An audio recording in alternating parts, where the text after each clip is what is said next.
मेरा नाम काजल है और मेरी शादी कुछ समय पहले ही रवि से हुई।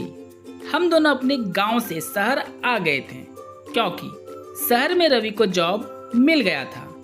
रवि काम करके रात के करीब 8 बजे आया करते थे। हम दोनों एक दूसरे के साथ काफी खुशी से रहते थे। सब कुछ हमारे जीवन में सही चल रहा था, लेकिन गांव के एक चाचा के आते ही रवि मुझ पर शक करने लगते हैं।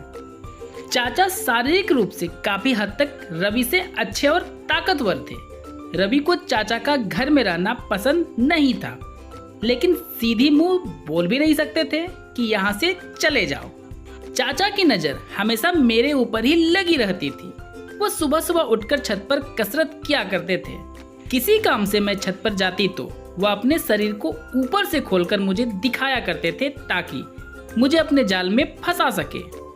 अब बात ये थी कि मुझे भी उनका ताकतवर जिस्म देखने में बहुत अच्छा लगता था और इसलिए किसी न किसी बहाने मैं भी छत पर जाया करती थी। चाचा जी तो बस इसी ताक में रहते थे कि मैं कब उनको हाँ बोलूं और वो मुझ पर टूट पड़े। रवि को चाचा जी के आदत के बारे में पहले से ही पता था, इसलिए वह उदास मन से काम करने जाते थे। एक दिन चाचा जी ने मुझे अपने पास बुलाया और कहा कि बहू, मुझे लगता है कि तुमको रवि खुश नहीं रख पाता है।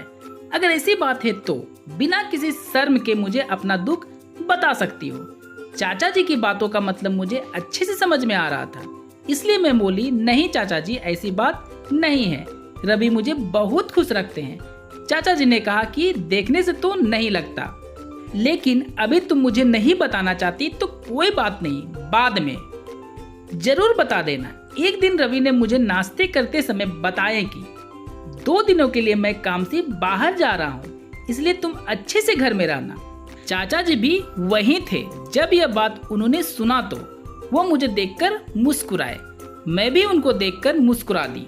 रवि नाश्ता करके चले गए। मैंने चाचा जी से कहा कि आपको और कुछ चाहिए? तो उन्होंने कहा अभी तो नहीं, लेकिन कुछ समय के बाद मुझे बहुत कुछ चाहिए। दोस्तों, कहानी को बिना स्किप किए लाइन बाय लाइन जरूर सुने, बहुत ही ज्यादा इंटरेस्टिंग है। अगर पसंद आए तो लाइक शेयर सब्सक्राइब जरूर कीजिए। मैंने कहा ठीक है, अभी मैं कपड़े धोने जा रही हूँ, तब तक आप आराम कर लो। चाचा जी बोले ठीक है, जल्दी आना। मैं कपड़े धोने के बाद नहाने लगी, तभी चाचा जी बाथरूम के पास आकर बोले, अरे बहू, और कितना देर लगेगा? मैं बोली बस हो गया है, निकलने ही वाली हूँ। मैं गीला कपड़ा पहनकर बाहर आ गई। मुझे देखकर चाचा जी बोले, अरे वाह बहू, तुम तो बहुत सुंदर लग रही हो। उनकी बातों को सुनकर मैंने उनसे कहा कि क्या चाहिए आपको, बता देते तो मैं आपको दे देती, फिर मुझे और भी काम करने हैं। चाचा जी बोले कि थोड़ा देर के लिए मेरे पास आओ। मैं उनके पास जैसे ही गई, वह मुझे अपनी बाहों में लेने की कोशिश करने लगे, तो मैं उनको बोली, ये आप क्या कर रहे हैं, पीछे हटिए मेरे पास से।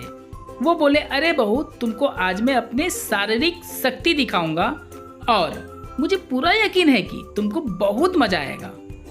यह बोलकर वह मुझे नीचे गिरा देते हैं और जैसे ही वह मुझ पर सोने वाले थे तो मैं जोर से रवि को आवाज दी। चाचा जी बोले कि अब 2 दिनों के लिए तुम मुझे ही रवि समझो और मुझे अपना प्यार दो। तभी रवि वहां आ जाते हैं और चाचा जी को एक लोहे की छड़ से मार देते हैं। चाचा जी को बहुत गहरी चोट लग जाती है और वह वहीं पर मर जाते हैं। रवि ने मुझे गले से लगाया और फिर हमने उनकी लाश को गटर में फेंक दिया। दोस्तों, रवि कैसे वहां पहुंचा कमेंट करके जरूर बताएं। और हाँ, ऐसे कहानी के लिए लाइक शेयर एंड सब्सक्राइब करना तो बनता है।